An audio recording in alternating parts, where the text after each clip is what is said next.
My name is Bryan. This is Bare Metal, a channel written and directed by David Lynch. Bullshit. That's total fucking bullshit.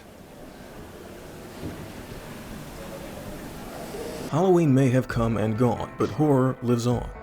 That's right.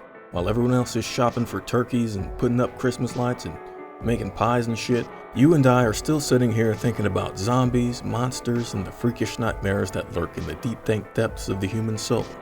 In celebration of these lingering nuggets of terror within us, we're rebranding November. Now it's called the,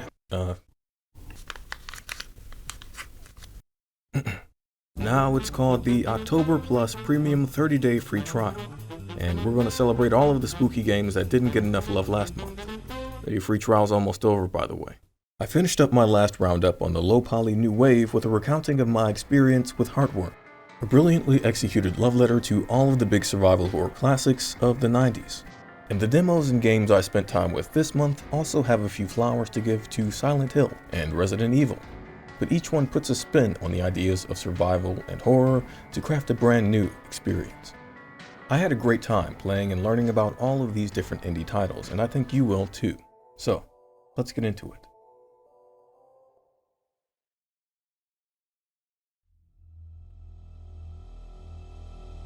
House of Necrosis is a game by solo indie developer Workus. Now, I have played one of Workus's games on the channel before, way back at the end of my second Dark Fantasy roundup, and that game, Chalicebound, is a very bare-bones sketch of a point-and-click RPG that never came to fruition.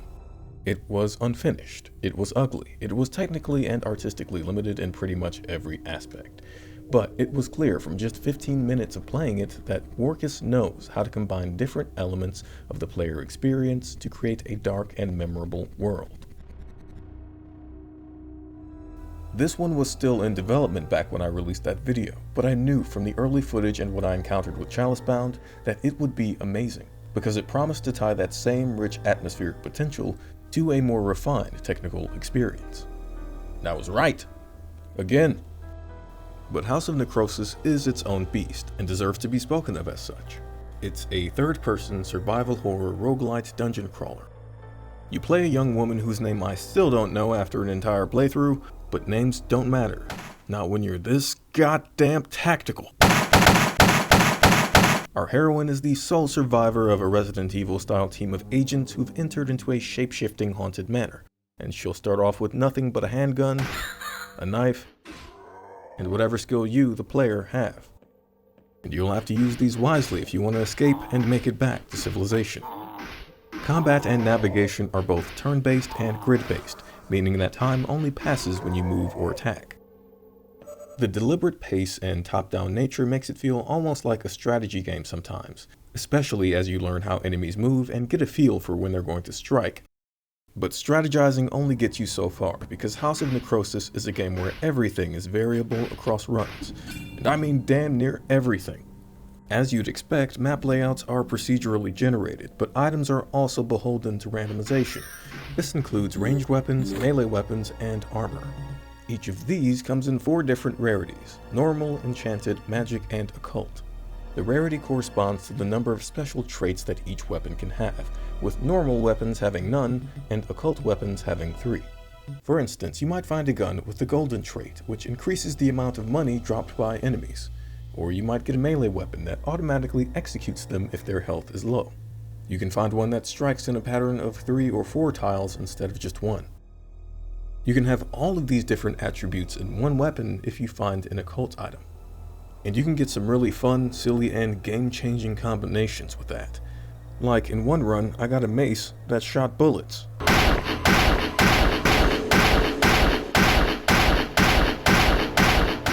I was whacking that thing all around like a maniac. I was going crazy. But there is a catch. When you find these weapons by looting enemies, you won't know what these exact traits are. You'll just see what kind of weapon it is, followed by a question mark. And not all traits are unquestionably good. There's the risky trait, which doubles the damage that you do and receive, or the unstable trait, which means your weapon can break and disappear at any moment. And there are many others which may have unintended consequences for you. And this is before you get into other kinds of items and mechanics with similar levels of double-edged variability, like the colorful and tasty unlabeled bottles of drink, which can do everything from restore all of your HP to burn your intestines because, oops, it's acid. There are invisible traps around every map which can flood the room with enemies, or heal you, or warp you to a random spot on the current floor. You can find throwable items called hexes which allow you to curse enemies, turning them to stone, or just confusing them. Look at this one. I threw a hex at him and now he's just wandering around all stupid. Yeah, it wears off after a minute though. He said, wait a minute, I'm not confused at all, god damn it. With so many different items, you'll have to work to identify what will benefit you in every moment of each run, and what will hurt you. If you die at any point before you make it to a storage chest, or find a way to teleport out, you permanently lose everything you found. And there's so much more available to you beyond what I've already mentioned. One of the things that's so amazing about House of Necrosis is that it's so good at hiding how complex it is from you that I cannot concisely describe all of its moving parts without sounding like I'm just making stuff up to describe my dream game. But it's real, and it culminates in what is probably the best rogue experience I've had this year, if not ever. And if you've watched anything I've ever made before, you know that it's really hard to get me to compliment a game that brands itself a roguelite, or like, or anything. One thing that probably helps for me is how all of this rich gameplay is wrapped in this really unassuming low-poly look meant to harken back to 32-bit games. It skillfully walks the line between cartoonishly fun and disturbingly eerie, especially as you encounter new areas, monsters, and situations for the first time. So yes, not only does Warcus know how to craft an atmosphere, but House of Necrosis has killer gameplay to match, unlike anything I've ever experienced. And because one person is behind everything from the programming, to the music, to the visuals, that means this game is 100% heart and soul, and that's something that I really appreciate out of a solo creator of any kind of media. To me, the one downside about this game, which may not be a bad thing for everyone, is that there's very little story, just enough for the game to point and give you a direction to run with. So if you're hoping for rich, in-depth writing and thought-provoking plot, you might want to look elsewhere. That being said, there is lore here, which I'm still in the process of fully uncovering. There are rewards for playing through the game multiple times, and you have to work for these things in a way that might not be worth it for everyone. I'm going to spend more time with this one on my own. I've only done 2 complete runs of this game, and it's still teasing secret plot points and setting up additional challenges, so I think I'll have more to say in a longer form video once I give it a bit more attention. But the important thing is, props to Warcus for continuing to make stuff and helping to keep dark indie vibes alive.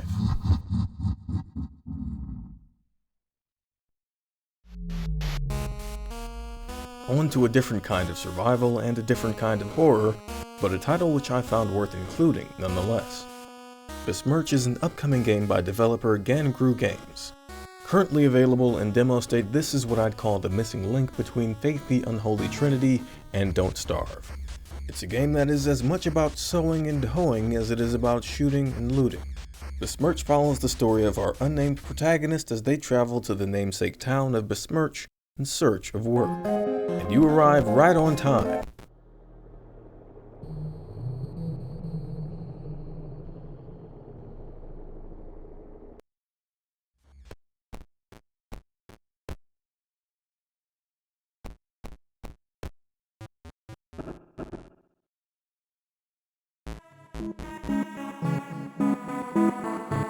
This waterside settlement is unfortunately falling victim to famine. At the same time, a dark and supernatural force is sweeping over the land in the form of creeping fog and an army of monsters lurking within it. It'll be your job to help the people of Besmirch survive all of this, as you're tasked with farming, trading, and gathering food during the day, and evading monsters at night.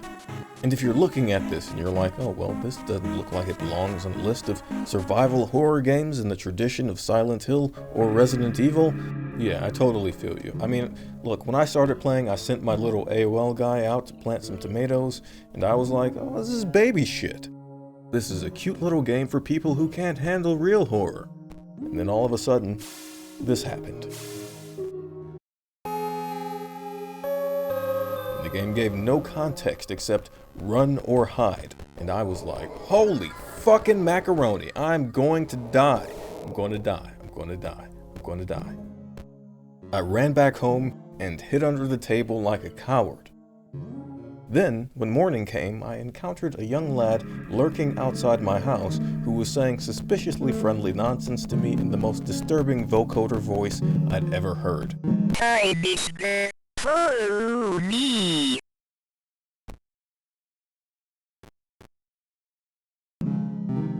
I said, what kind of dubious friend bullshit is this? It is here. I am me. I found it. This is my reward for surviving the night? More terrors I cannot comprehend? Nothing good can come of this, I thought. This way. I'm going to get murdered 2 kinds of dead if I follow this demon in a child suit, but there was nothing else to do except plant tomatoes and go to church. And I wasn't going to do either of those things. Oh, hurry, Bryan! I didn't know how to get into the house. I sure as hell didn't try too hard to figure it out before giving up and moving on. I'm sure 8-bit Macaulay Culkin is alright though. If these encounters aren't enough to convince you that the game is gearing up to make you soil yourself, I can also assure you that this game passes the Blick test for survival horror categorization. Some of you who are not as steeped in video game culture may not have heard of this, so to very briefly summarize, this is a test that tries to determine whether or not a game can be considered survival horror by asking 3 questions about its mechanics. Question 1. Is there an equipable item in the game that can be defined as a blick, gat, heater, chopper, hammer, rammer, or strap? If so, you move on to question 2. Are you using the previously indicated item to fend off the supernatural or undead? And then comes question 3. Do you also have to do other stuff sometimes, like heal and hide, to survive? If the answer to all 3 is yes, then congratulations, you have a survival horror game. What can I say, the bar's pretty low. And despite being a farming sim where you hide from monsters in bed and pray your problems away, Besmirch does in fact pass the Blick test. So while it is a weird fit for this list, and I myself am not the target audience for it, as someone who does not play farming or management games, I think it's shaping up to be versatile enough that anyone can at least have one good sit-down session with it, and make it into whatever game they want it to be. Acquiring the gun makes it much easier to travel down into the local dungeon and retrieve pre-existing items like food and supplies to help you feed the people of Besmirch, rather than just doing it the hard way and planting carrots for them. There also seems to be a trading sim component that I didn't get the chance to explore before wolves came and ate me, so haven't quite mastered the gameplay, and it doesn't seem to be my kind of thing, but I think it's shaping up to be an interesting work of art nonetheless. The sound work in Besmirch is absolutely stunning so far, with a different chiptune soundtrack for every area. And while it definitely dispenses retro vibes, it'll occasionally break into a crystal clear piano, or some crispy triplets.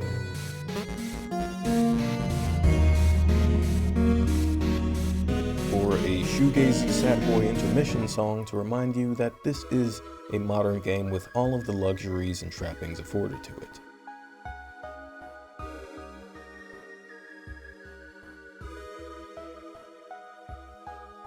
The same can be said for its appearance. While I wouldn't call this game easy on the eyes, I think Besmirch has a very unique and beautiful look, very much unlike anything I've encountered in the horror genre before. During the daytime, you get these dimmer pastel colors like pink and purple, alongside pops of yellow that highlight important or noteworthy things. It gets you to let your guard down, and you can't be blamed for failing to take the threats of this world seriously at first. But all of this cuts back and desaturates at night, with everything turning blood red and orange and gray. This gives it an unmistakable look while also dialing up that uncanniness and creep factor that you get through the narrative. It's all tied into a story that winds its way through forests and houses and cathedrals and dungeons for what I can only describe as a masterclass in atmosphere setting. I'm definitely going to try the full version of this out when I can, just to see how well it follows through with its goal. I'm looking forward to it.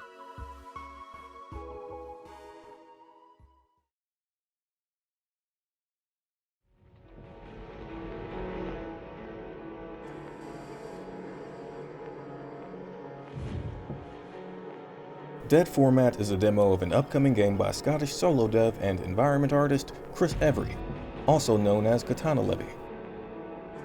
This is an immersive first-person survival horror game that puts more weight on the horror side of things. The story kicks off when your brother goes missing and you have to track them down.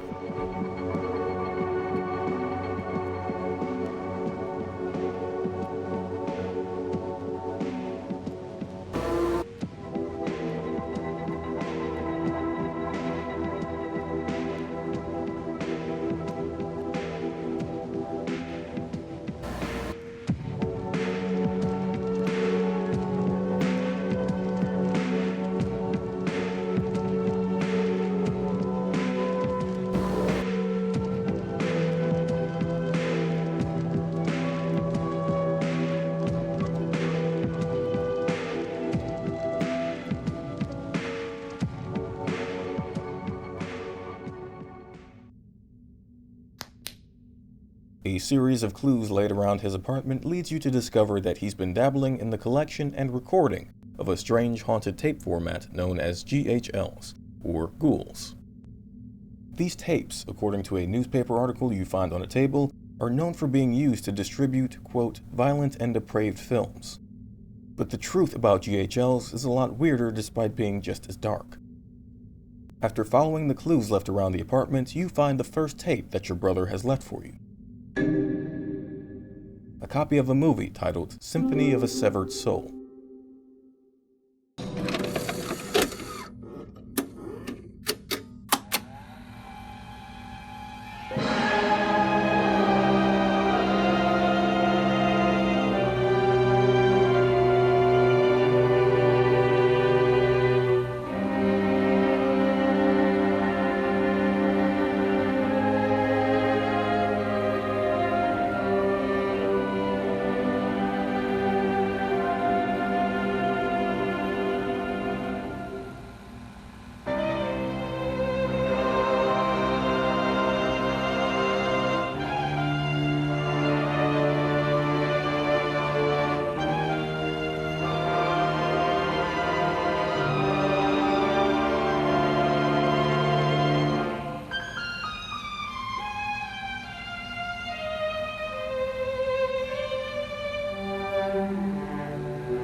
The door to the apartment starts to glow, and it opens up to reveal an entirely new environment that matches the film we've just watched.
A hole in the earth takes you down to the maze-like catacombs where you'll solve puzzles, evade bosses, and interface with the environment.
And this process of finding tapes, returning to the apartment, and inserting them to explore different universes seems to be what's in store for you for the full game.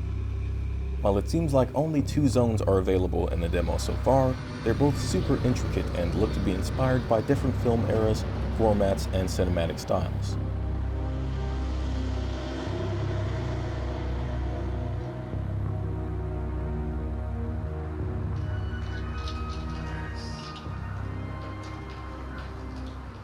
Every scene is masterfully lit and organized to draw your eyes to areas of importance with sparse movement and thoughtful structure. Anywhere you go, you'll be able to find these really beautiful, picturesque environments that feel like stills from a movie.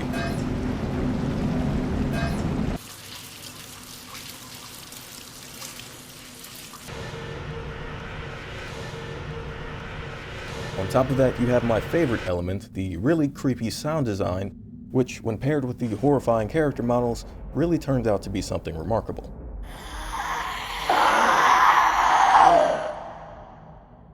And finally, because yes, I know you're wondering now that I've already mentioned it for the other games, Dead Format does pass the blick test.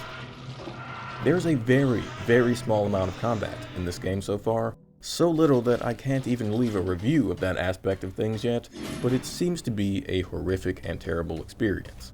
And I mean that in the best way possible. I think Dead Format is really gearing up to be as much of a mixed media experience as a video game can be, without diving headfirst into ARG territory.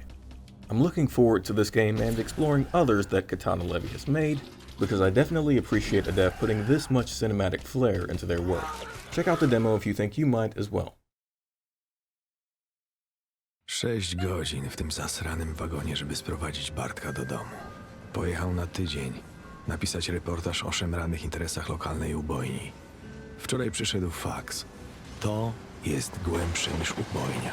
Większe niż Nowa Trójca. Znów mu odjebało. Już dawno miał z tym wszystkim skończyć. Nie da się napisać tylu reportaży, żeby naprawić ten kraj. Pociąg przyspieszył. Głośnik wycharczał, że nie zatrzymujemy się w jeziornych kolonii. Stacja nieczynna do odwołania. Następna stacja Holstin. 37 km od jeziornych. Hey, it's Holstin. This game has been sitting in my wishlist for a while, like a year now. So you've probably heard of it too, but early November was the first time I actually tried out the demo. Obolały wszedłem na dworzec. Nie udało mi się z niego wyjść. Maś. Wstrętna, wijąca się i oślizgła maś. 4-metrowa figura z mackami okutającymi cały dworzec blokowała drzwi. Większość osób stała w bezruchu i gapiła się przed siebie. Mężczyzna z ogromną naroślą na gębie rzucił się na mnie. Uciekłem w stronę toalet i zamknąłem za sobą drzwi. Co tu się do cholery stało? This is a story-driven game centered on a small Polish town that has been overrun by a semi-organic substance. The city has been quarantined as the strange ooze overtakes everything, including the people who live here.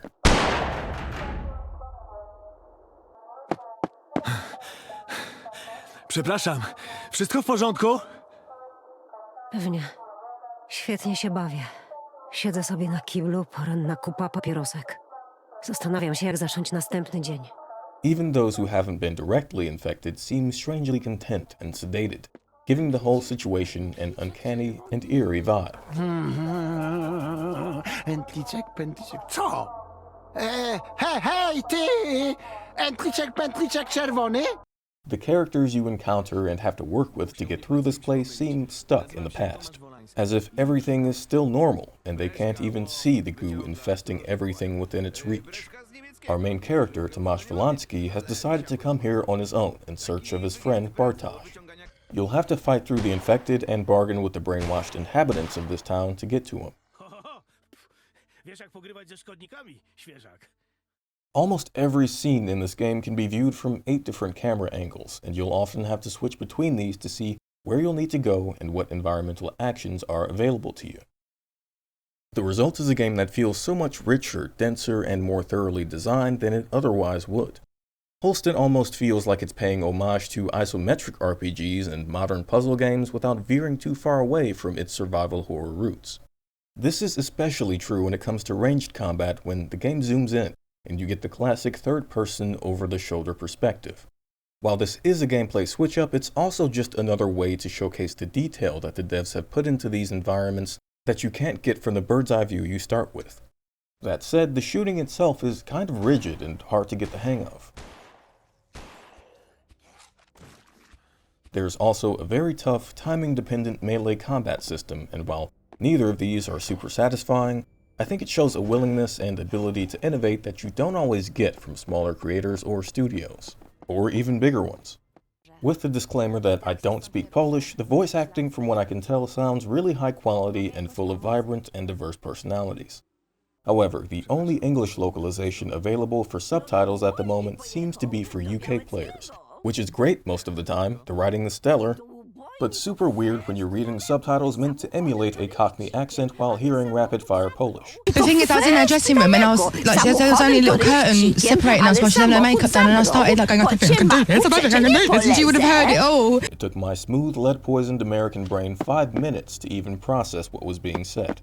Still, with this level of writing and character development showcased in such a small amount of time, I'm hoping that the full game offers you a way to really engage with this. Something like branching paths or alternate endings that center on some of these richly written characters that they've provided.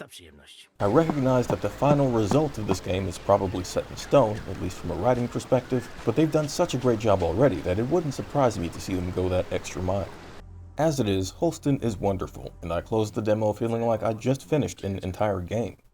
I'm glad I checked this one out, and I'm looking forward to more.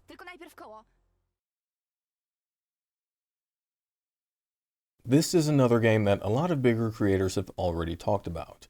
It's a full game, one that's been out for a while already, and at first I didn't know what I could say about it that would have been of value to you.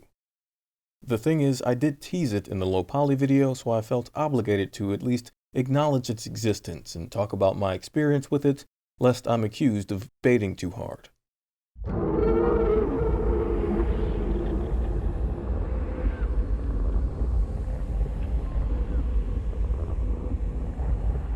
So, one newish thing that I will go out of my way to talk about is the New Game Plus update that released for Labyrinth of the Demon King on October 27th, 2025. So in order to get to that, let's very quickly run through what this game is so we can understand what it's become. Labyrinth of the Demon King, not to be confused with the Labyrinth of the Demon Lord. I'm trying to get like Shao Kahn. There's not enough blood on these floors yet. You know, every morning I put a little holy water in my dirty Sprite just to keep the demon inside me at bay. What's up? What's up? What's up? Is perhaps the most dark, jarring, and gruesome game on this list. It is a first-person Japanese-themed survival horror dungeon crawler that loosely evokes the PS1 era, but is likely darker than anything you could dust off from your shelf. It's a nasty game. This game is nasty. Enemy designs, nasty. The items, nasty. The environments, nasty and crusty. Everything you see and do and encounter in Labyrinth of the Demon King is designed to make you feel as uncomfortable and unsafe as possible. It is the perfect hybrid of psychological and physical horror. In fact, the air is so thick with violence in this game that enemies don't even care if it's you that they're attacking. They all just want to kill something, and will turn against each other as easily as they gang up on you. Combat is gruesome, navigation is treacherous, and there is absolutely no common phobia that this game will not play on to get under your skin. Even the things that are meant to help you on your journey are wrapped in a layer of dark and grotesque imagery.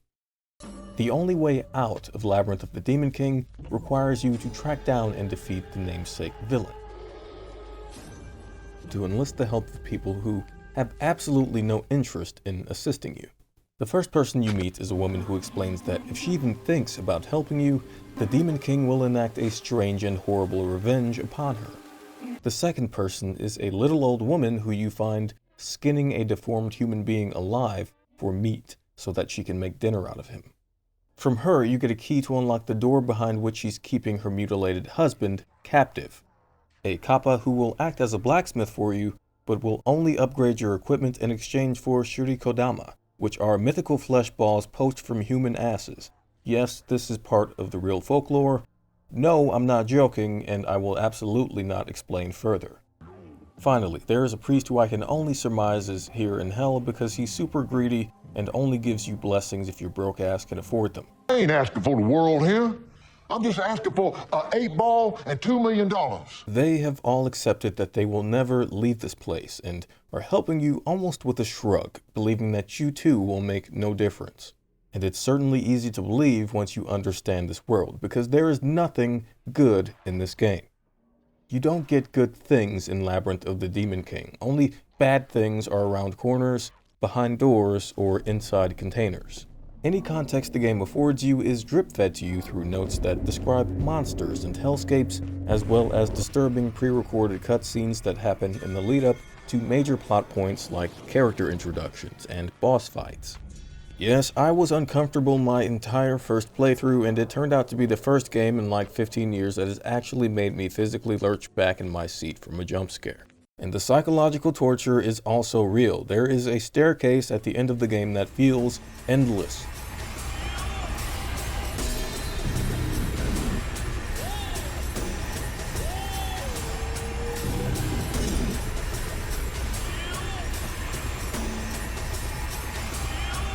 And a boss fight that I could only complete by scumming my way through it, but by the end of the game, I still felt fulfilled.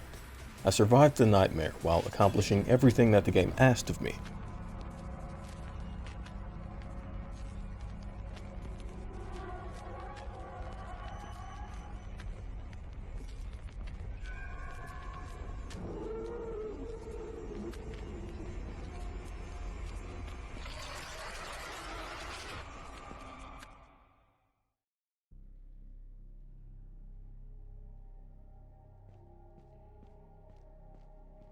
I walked through a tunnel after 10 hours of grime and violence and uncertainty, and the game gave me this slow walk out to reality, and a really serene cutscene to close out the experience.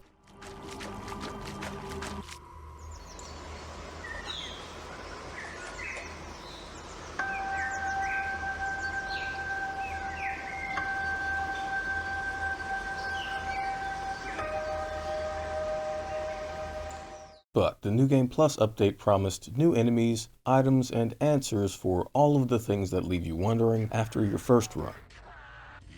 For me, that was the 4 pedestals in the basement that I never found the corresponding objects for. It was an incomplete puzzle that just sat in the back of my mind, which I felt like I needed to figure out. So I committed to a second run, and things started to change, but they just got weirder. Every glimmer of hope just left me with more questions. I started picking up fragments of a weapon that I couldn't even assemble. I found some salt that I was able to pour on a wall of slug-like flesh that blocked a doorway. And when I did, I encountered a corpse. And there was something weird about this corpse. I was like, wait, is that Kiryu's outfit on this corpse? And the answer is yes, it was an equipable Kazuma Kiryu outfit in what I thought was a serious-ass survival horror game. I was like, is this whole New Game Plus update just one big Yakuza reference?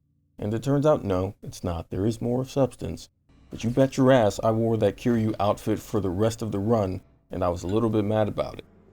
Along the way to completing the game from here, I also found 3 idols which I could only assume belonged in the spaces of the pillars in the basement. I was very happy because I spent way too long trying to figure that out the first time. But for the life of me, I could not find the 4th one, and I eventually gave up and was able to breeze through the game to meet the Demon King again. I still had to cheat though. At the very end of the second run, as I was completing the outro sequence for the game, I felt an urge to look around the last area and saw the final idol. And I thought to myself, shit. November's almost over and I'm gonna have to beat this game again, a 3rd time. How am I supposed to meet my monthly video quota like this? After starting the game one final time, I rushed to the basement to put my 4 idols on their pedestals, and I realized that behind me, the door opened up. A brand new boss was waiting for me ahead.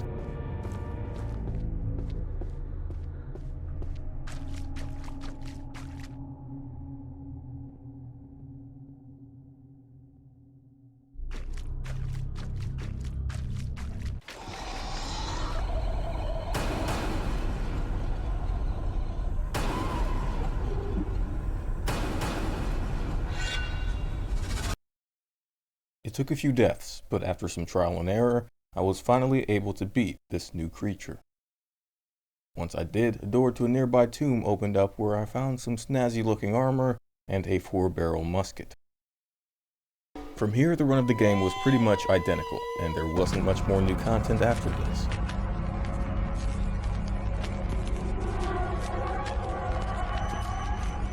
But when I started the long walk again, I found a couple of small trophies that made it all worthwhile.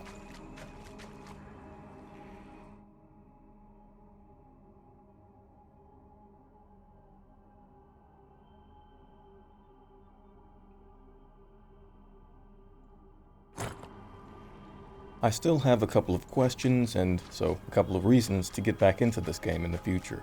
But one thing I'm certain of is that Labyrinth of the Demon King is fantastic. And with the New Game Plus update, there is now an insane amount of intrigue and challenge to be had within this horrifying and gory world, if there wasn't already. That is it for today's video. Like I said, I had a lot of fun with these games, even though I know this list is missing some of the big names that have taken the world by storm lately.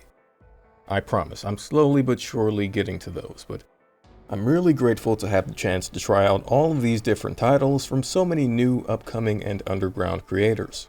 Let me know what this list is missing, or what gems you found down below or over on Blue Sky. To my US friends, happy belated Turkey Mutilation Day. To everyone else, thank you for hanging out. I'll catch you guys in the next one.